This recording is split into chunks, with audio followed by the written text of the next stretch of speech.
আমরা শেডে মুরগিকে কি করতেছি, পানি খাওয়াচ্ছি। কিসে খাওয়াচ্ছি? ড্রিঙ্কারে পানি খাওয়াচ্ছি।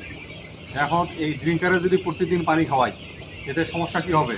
মুরগির কিন্তু অনেক সমস্যা হবে। যে ড্রিঙ্কারের মধ্যে অনেক ময়লা থাকে, থাকে না? এই ময়লা খেলে মুরগির সমস্যা হতে পারে। ঠিক আছে।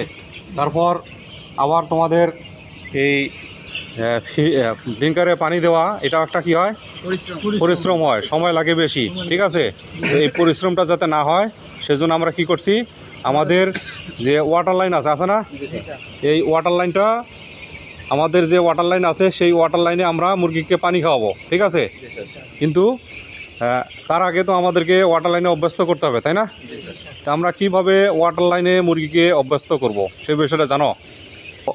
এই যে ওয়াটার লাইনে যে পানি আছে, পানি দেওয়াটা তোমাদের জন্য অনেক সময় সাপেক্ষ, এবং ওয়াটার লাইন ড্রিঙ্কারে কি হয়, ময়লা জমে। ঠিক আছে। এতে মুরগির সমস্যা হয়। আমরা যদি ওয়াটার লাইনে দ্রুত পানি খাওয়াতে পারি তাহলে মুরগির সমস্যাগুলো হবে না। তো এই জন্য আমরা সকালবেলা তো ফিডিং করি, তাই না? যে সকালে ফিডিং করতেছি, ঠিক এই সময় আমরা সাথে সাথে ড্রিঙ্কারে কখনো পানি দেব না। ঠিক আছে। ড্রিঙ্কারে পানি দেব না। ড্রিঙ্কারে পানি দেবো যখন ফিডিং যখন শেষ হবে, আধা ঘন্টা 1 ঘন্টা পর আমরা ড্রিঙ্কারে পানি দেব। এই ফিড খাওয়ার আধা ঘন্টা 1 ঘন্টার মধ্যে কি হবে, মুরগি কিন্তু পানির চাহিদা পারবে না? ঠিক পানি খাওয়ার জন্য কোথায় যাবে?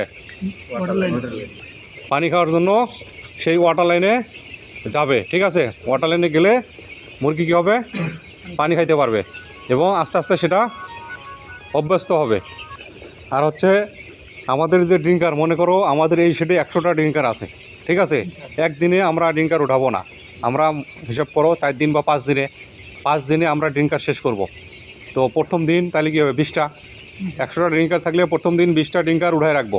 20টা ড্রিঙ্কারে পানি দেবো না, পানি দেবো 80টা ড্রিঙ্কারে। ঠিক আছে। এরপরের দিন দেবো 60টা ড্রিঙ্কারে পানি দেবো। এরপরের দিন দেবো 40টা। এরপরের দিন দেবো 20টা।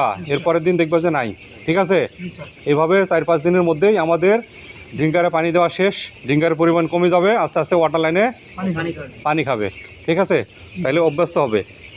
এভাবে যদি আমরা অভ্যস্ত করি তাহলে সবগুলো মুরগি কী হবে, ওয়াটার লাইনে পানি খাবে। ওয়াটার লাইনের মধ্যে কোনো ময়লা জীবাণু থাকবে না। ঠিক আছে। আমরা ওয়াটার লাইন তো প্রতিদিন ফ্লাশিং দেই। ঠিক আছে। তাহলে কী হবে, মুরগিটা ভালো থাকবে, সুস্থ থাকবে। বুঝতে পারছো? তাহলে ওয়াটার লাইনে অভ্যস্ত করার জন্য আমাদের কি করতে হবে, প্রতিদিন যে ফিডিংয়ের পর আধা ঘন্টা 1 ঘন্টা পর ড্রিঙ্কারে পানি দেবো। তাহলে কী হবে, এই আধা ঘন্টা 1 ঘন্টার মধ্যে মুরগিগুলো ওয়াটার লাইনে গিয়ে পানি খাবে। আর ড্রিঙ্কার যাই থাক, 4 দিন বা 5 দিনের মধ্যে আমরা এই ড্রিঙ্কারগুলো কমাই দেবো। প্রথম দিন যদি 20টা কমাই, এরপর দিন 20টা কমাবো, তারপরের দিন 20টা কমাবো। এভাবে কমায় 4 থেকে 5 দিনের মধ্যে ড্রিঙ্কার শেষ করে দেবো।